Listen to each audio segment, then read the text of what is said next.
Yeah, I guess we're going to have to mention it because even though, of course, the Seawolves did not participate, we have to mention it. The tournament did indeed take place, and they started out on Thursday. I believe that, yeah, Thursday. No, Thursday was a regular season game of makeup, correct? The USL Hartford? Or was that a play-in?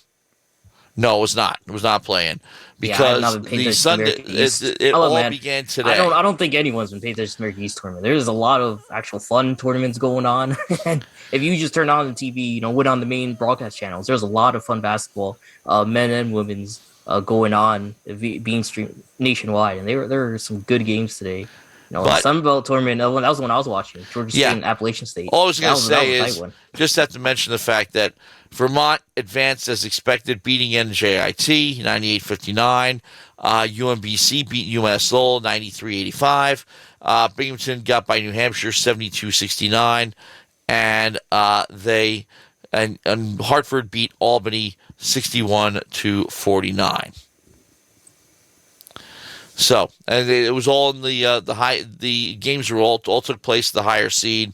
So Vermont won at home, and UMBC won at home, and New Hampshire lost at home, and Hartford won at home. We were talking about Steve Heikel and that Rutgers basketball squad, and their bid for the Big Ten tournament. It's still going on. They tied fourth in the Big Ten standings, which is their highest finish since they joined a decade ago. So they get a double bye in the Big Ten tournament after a huge win against Penn State earlier today. Yeah, and again, I think they're going to get an at-large. I think at this point, they've got enough big wins. First of all, they're a top 4 seed, one of the top 4 seeds in the Big Ten, so they're automatically pretty much in. Those 4 are going to make it in no matter who pulls out the tournament. But they had 3 straight losses, but they had back-to-back wins over Indiana and Penn State. So it was big. That 18-12 overall going in. They just had incredible odds, I thought, because not only did that happen, but they needed a certain number of teams to lose, and they were able to get those teams to lose. And let me find it here. Ohio State and Iowa, to be exact. They needed both of those squads to lose. And sure enough, they dropped those games today. So, because of the double bye, we will not see Rutgers until Friday, March 11th. And they will take on as a 4 seed, they'll either get Northwestern, Nebraska, or Iowa.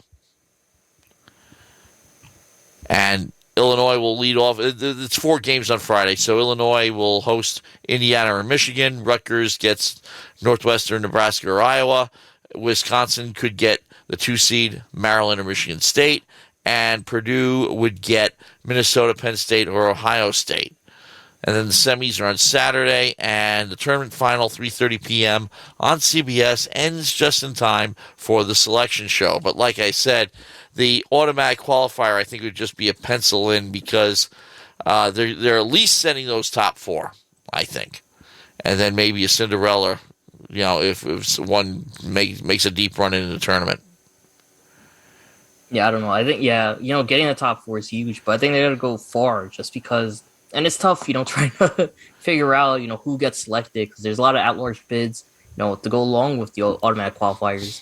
But, Rutgers is a team that, to my knowledge, has been really receiving national votes as of late. So they're going to need a strong performance in the tournament. Now, obviously, everyone wants to go all the way. You win and you're in. But, if they're able to get to at least the semis or the finals, that could definitely, I think, be a huge favor in terms of them getting in and securing seeding. I don't think they're going to be like a 16 or 15, but, they got a long hill to climb. So I'm looking at, this is a projection. This is from today. This is what could be coming out tomorrow, actually. With Gonzaga still at the top, Arizona, then Baylor, then what I'm setting up for is the Big East and the ACC. Both of them are going to be taking place within the confines of New York City. So you've got Big East in the Garden, as it always is, and Barclays hosting the ACC. So, it's going to be a busy week for college basketball if you're covering it. I'm going to be at the Big East. I've been covering it regularly since 1992. And, Villanova's still in the top 10 at number 8. But the Big East gets some love in the polls, but not considered the strongest year for them. UConn back in the Big East, and they're at 21. And Providence at 12, and I'm looking for who else is in there, and that's it. Yeah, absolutely. And again, there's a lot of stacked teams, and it's funny because I'm on the bracketology right now, and the first team listed in the last 4 in is Rutgers, and it'd be them, Loyola, Chicago, Memphis, and Xavier as the 11 and 12 seeds. So it's real tight, and this tournament you're gonna see again those brackets, a lot of shaking up going on, especially with just teams on the bubble like VCU, Florida, who I think have really had, despite being Stony Brook, they've had I think a really lackluster season. Oregon, Dayton as well, all on the cusp. Virginia Tech's another one who I think was surprising they weren't as good as anticipated to start the season. Okay, so the Big East tournament starts on Wednesday, March 9th, and it will begin at 4:30 p.m. at the Garden. Xavier and Butler, the 8-9. St. John's and DePaul, the 7-10. Seton Hall and Georgetown at 9:30, the 6-11. Providence gets a bye as the top seed. They will start off at noon on Thursday, and they will probably face the 8-9, winner of 8-9. And then Creighton Marquez, the 4-5. The 2 will get the 7-10. And, actually, I think it reseeds because obviously, it reseeds. For the upsets. Honestly, this is a tournament, I think, where you can see a lot of upsets. Because obviously, there seems like Villanova, who they're not the top seed, but they've been really good. They have one of the best 3-point shooting squads in the nation. And their team in Seton Hall, who they're on a 5-game win streak. So, there's a lot of pressure on them to go all the way. But even a team like St. John's, who have a guy like Julian Champagne, who, when he gets hot, he makes things interesting. And he could be a guy who can carry St. John's pretty far in the tournament. Well, I'm sure you'd agree. There's really no clear favorite in this year's tournament. Yeah, no clear favorite, number 1. Like I said, nobody's ranked higher than 8, which would be Villanova, and Providence actually finished with a better conference record. And, Villanova gets the 2 seed, UConn's got the 3. All 3 are ranked, but then you get, like I said, Creighton Marquez, the 4-5. Georgetown, poor Patrick Ewing, okay? Winless in conference play. They do make it in as the 11. They get Seton Hall, and again, would be great drama if they did manage to pull out a win in the tournament at the very least. But it would be even crazier if they pulled out 3 or 4. But right.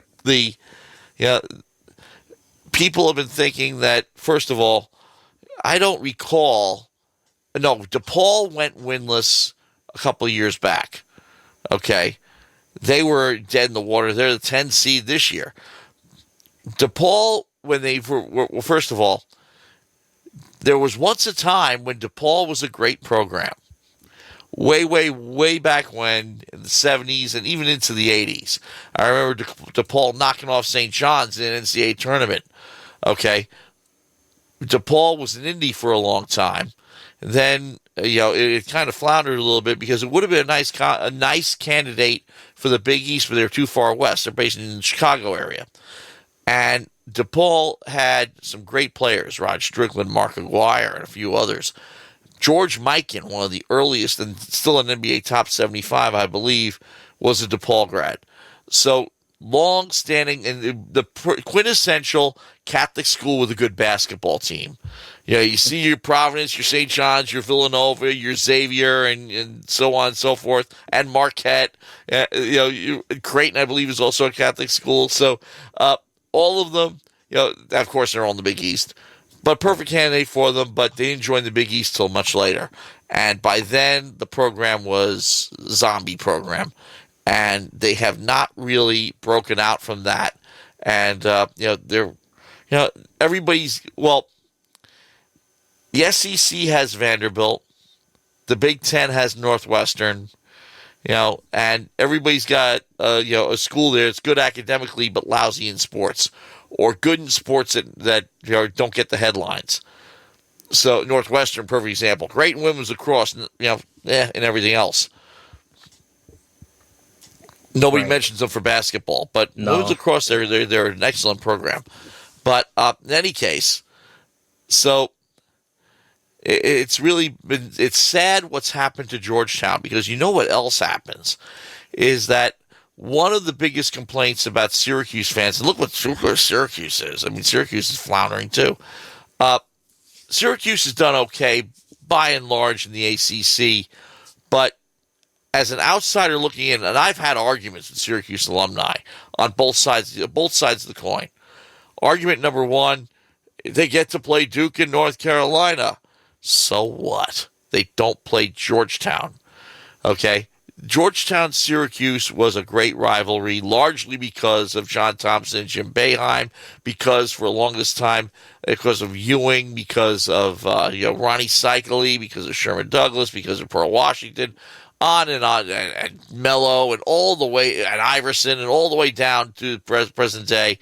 And then Syracuse goes to the ACC for football. Boeheim was always against it, but he said, "Yeah, I'll follow the money. What can I do?"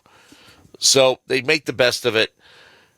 But any argument to get Syracuse back into the Big East, like UConn eventually did, okay, they left because of the football, and they came back because the American Conference was a hodgepodge. Any argument to bring them back really would require a competitive Georgetown team. And you know what? Sorry, Patrick, you have not provided one. But he did get a vote of confidence from the university, so he's staying there for the time being. But you got to wonder, how much will be too much losing for this program. I mean, St. John's, ever since Lou Carnesecca retired, we're now going on 30 years.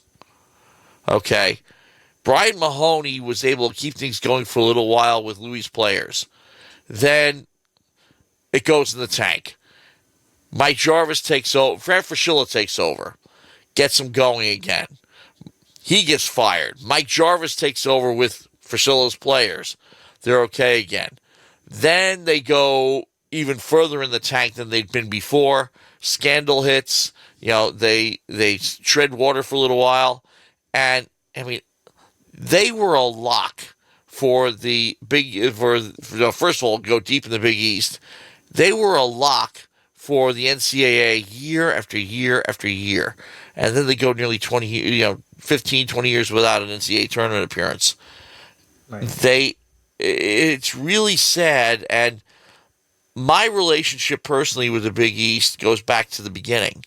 Why? Because when the Big East was founded, my brother was a student there at St. John's, and two of my three sisters were recent grads, and their boyfriends, later husbands, were also St. John's alumni.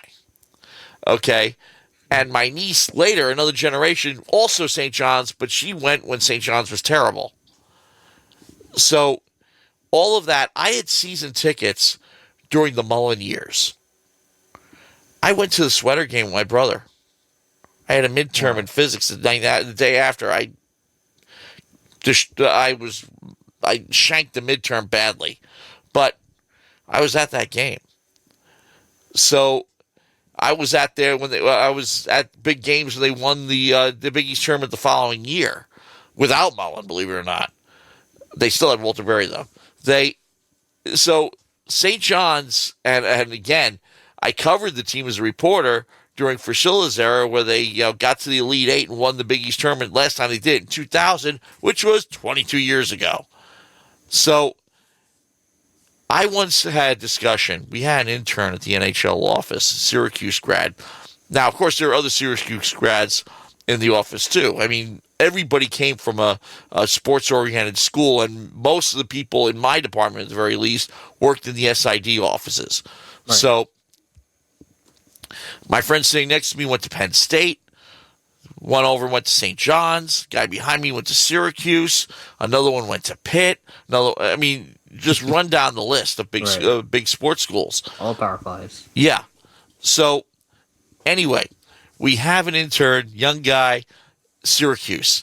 Now, the guy sitting next to him is also a Syracuse guy, but my age. So, he's with me on this when I explained to him. And he's talking about Syracuse this and Syracuse that, and they're all in the Big East. And I said, dude, and then when the Big East was founded, dude, the Big East was not designed around Syracuse.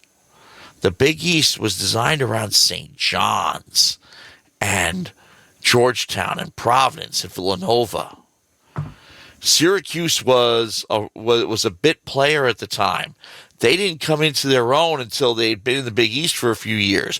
When they got Pearl Washington, okay, when they got to the national championship game in '87 with Sherman Douglas and Ronnie Cycli and all those guys, Syracuse then became a big player because the Big East boosted them up. St. John's was an established basketball school, and they gave credibility to the Big East when it first was established in 79-80. Villanova joined a year later because they had a prior commitment to the conference I believe eventually became the A-10. But they had to switch conferences, so they had to go in a year later. But then 1985 comes along, and the Big East sends 3 teams to the Final Four. And Georgetown had won it all the year before, and Ewing beat Hakeem Olajuwon. Right. So, and then Hakeem Olajuwon beat Ewing 10 years later in the NBA Finals. So anyway, so it all comes around. Yes, what goes around comes around. But I'm just thinking about all these memories with the Big East tournament, and again, I started covering it from here in 1992. So once again, I'm seeing all the Alonzo Mourning. I'm seeing Allen Iverson from Georgetown. I'm seeing Providence making a surprise run with Austin Crozier. I'm seeing Seton Hall. I'm seeing Villanova under Jay Wright and all this other great stuff. And I'm looking forward to this because, and the other thing too is that after seeing the Big East suspended in the middle of a game 2 years ago. Yep. This is going to be a big turnaround, and I'm definitely looking forward to it. So, yeah. Do I miss? Plus, go ahead. Go ahead. No, you go ahead. I was going to say it's going to be the best basketball action we're going to see in the Garden from a long time with how the Knicks have played. Well, at least you got the Rangers, but let's talk. That's true. Must we talk about the Knicks? Yeah, we must.